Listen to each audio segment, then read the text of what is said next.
It gives me great pleasure to be part of this engagement reflecting on South Africa's chairpersonship of BRICS, as well as our hosting of the 10th BRICS Summit later this month, which will be convened under the theme, BRICS in Africa, collaboration with developing countries for inclusive growth and shared prosperity in the fourth industrial revolution.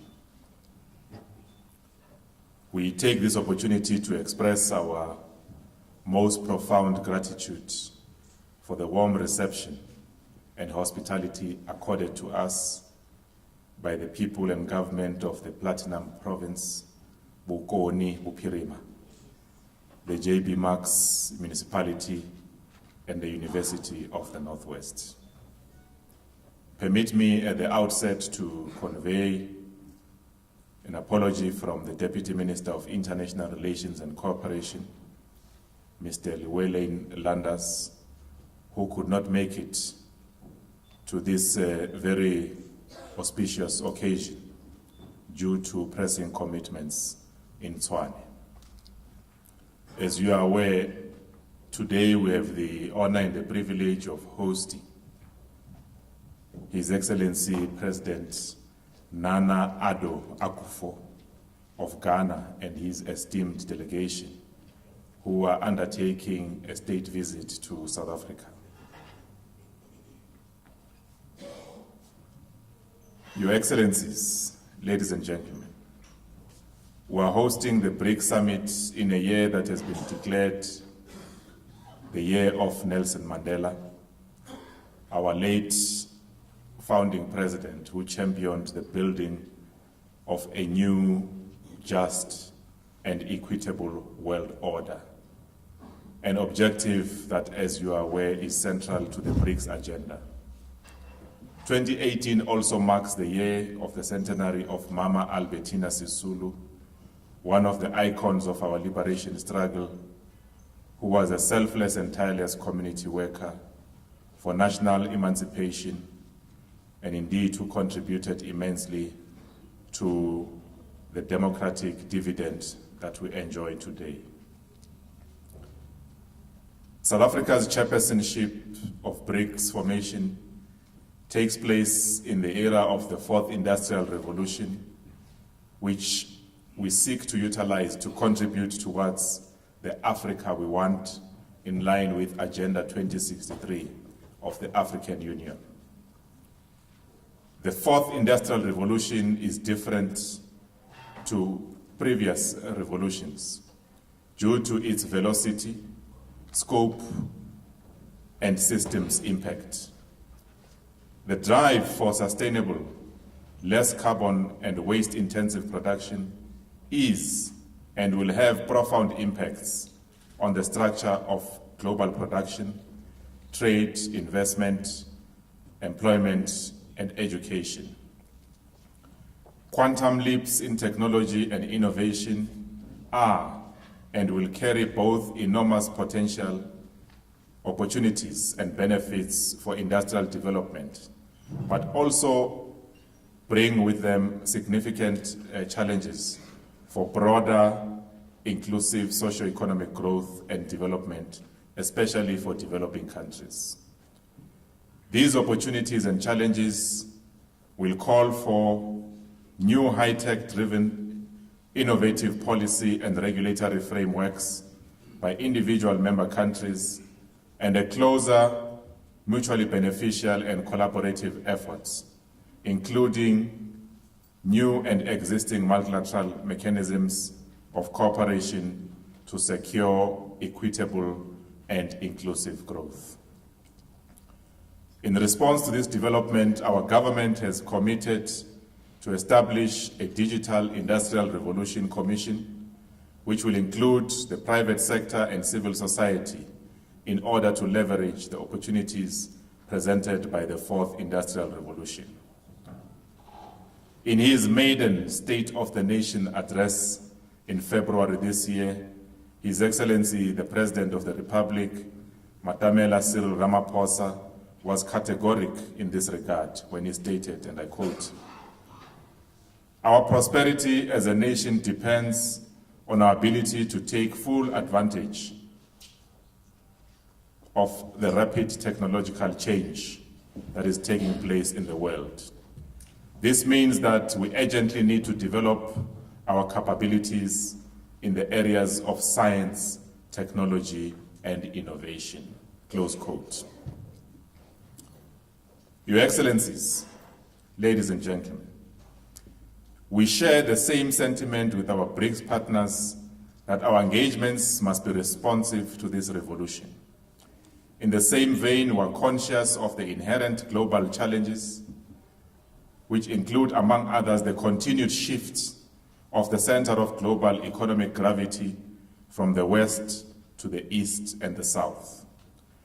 This is a welcome development, and indeed it justifies our determination to further consolidate the BRICS formation to ensure that the emerging new structure of the global economy benefits the poor and the marginalized.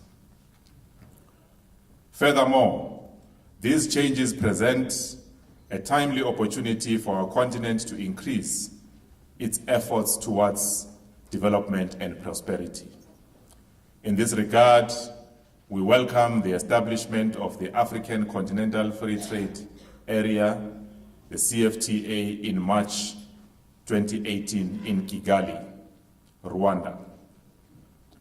As you may be aware, we have just returned from the 31st meeting of the Assembly of Heads of States of the African Union that took place in Nouakchott in Mauritania, where we had the privilege and indeed the honor to join 44 other African member states who have already signed the Continental Free Trade Agreement.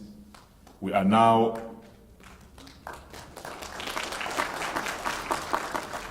South Africa is proud to be the 45th signatory of the African Continental Free Trade Area Agreement.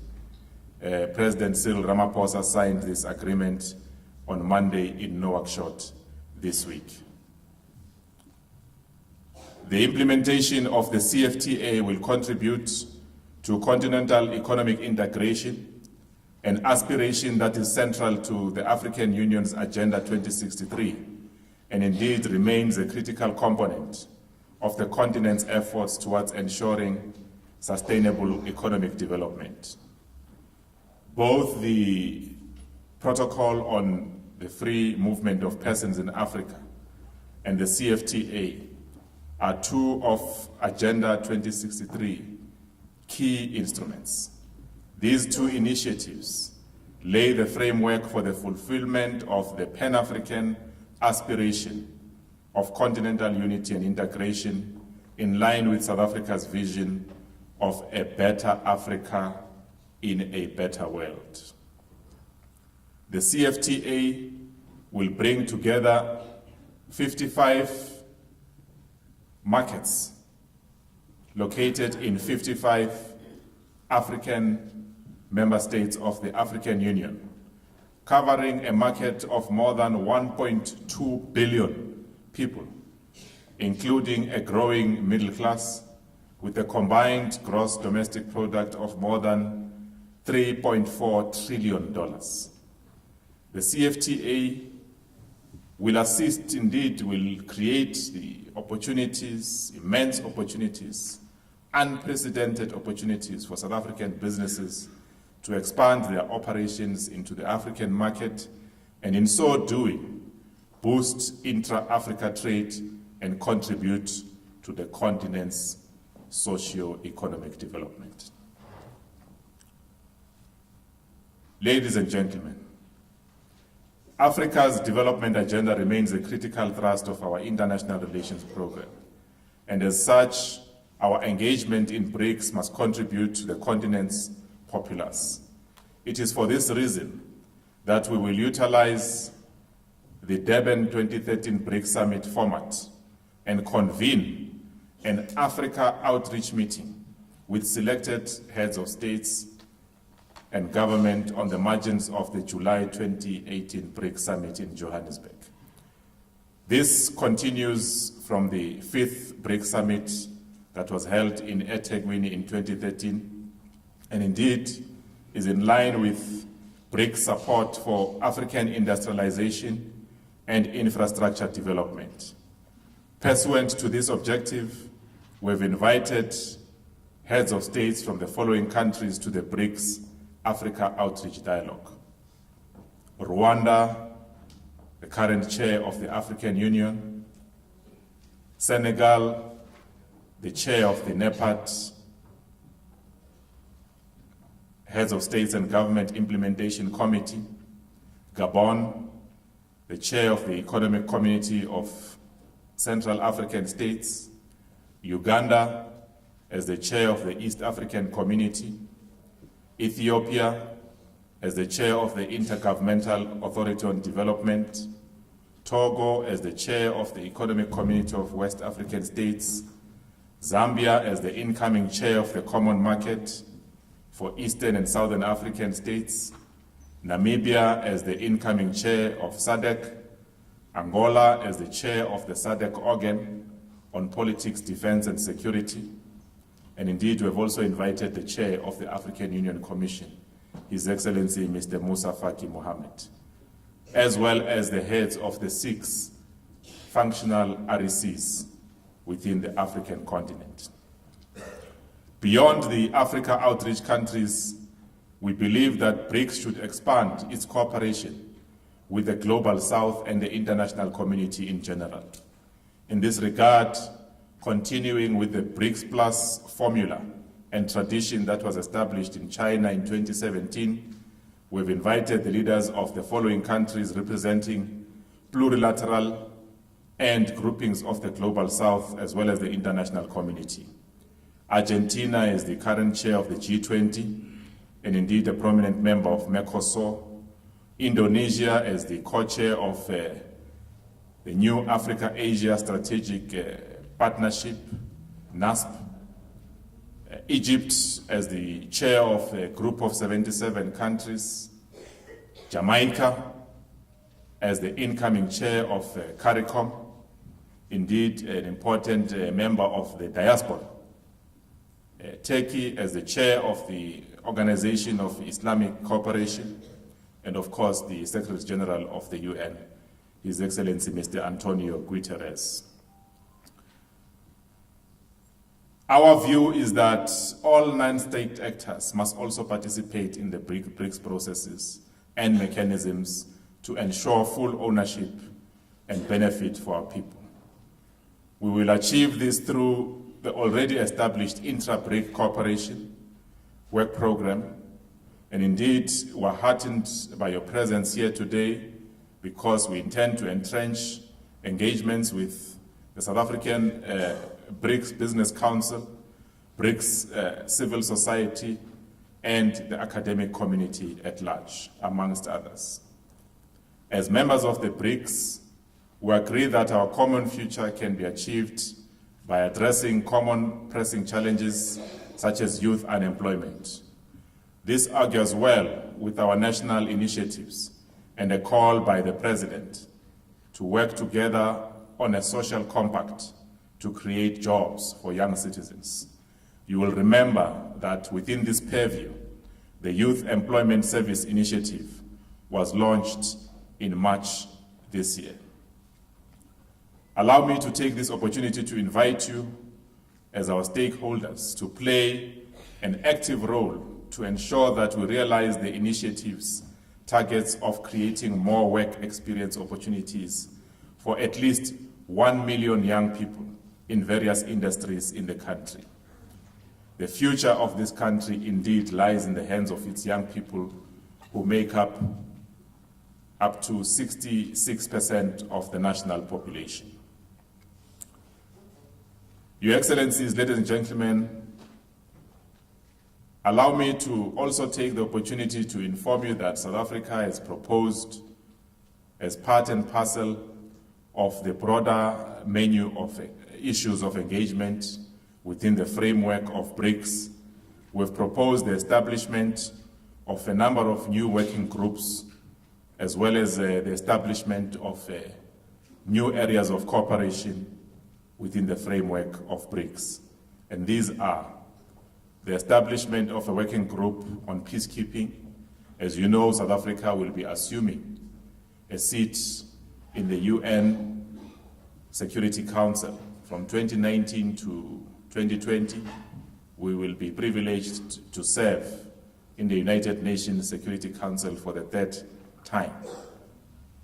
So we are establishing a working group in this regard within the framework of BRICS, because as you know also, two of the members of the United Nations Security Council on the permanent category are BRICS member states. These are Russia and China. We've also proposed the establishment of a vaccine research center for collaboration with BRICS vaccine innovation and development partners. This is intended to be a physical research center focused on research and development and vaccine innovation. Thirdly, we're proposing the establishment of a BRICS Gender and Women's Forum, intended as a dedicated track for gender and women's issues, given the economic benefits to be derived from the socio-economic empowerment of women, particularly in developing countries. Fourthly, we're proposing the leveraging of the strategy for BRICS economic partnerships towards the pursuit of inclusive growth and advancing the fourth industrial revolution.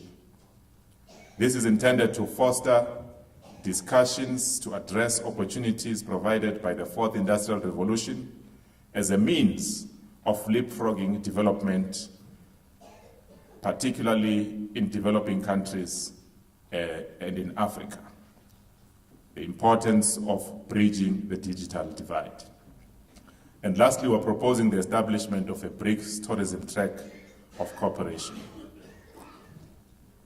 Your Excellencies, distinguished ladies and gentlemen, the new BRICS Development Bank, which has opened its Africa Regional Center in 2017, is an important instrument for us to achieve our national goals and realize our continental aspirations. The bank has already proven its potential and thus far approved loans of $5.1 billion US. We envisage that the new development bank will build on this achievement and could reach its target of disbursing loans to the tune of $15 billion US by 2021. South Africa is a recent beneficiary from the NDB loan facility to the tune of 200 million, which was provided to Transnet. This loan is meant for the refurbishment and rehabilitation of the Durban Port's container terminal. The upgrading of this infrastructure will indeed provide additional slots for larger vessels. We also invite the corporate sector here in the Northwest, working with the DTI and indeed with our development agencies such as IDC to ensure that you access the loans that are available currently within the framework of the NDB. So you're invited to do that, particularly within the framework of the special economic zones that you are developing in the province. Let me conclude by thanking you for your kind invitation to this important public participation event. Indeed, it is such events that will enable joint ownership of key strategic initiatives such as BRICS.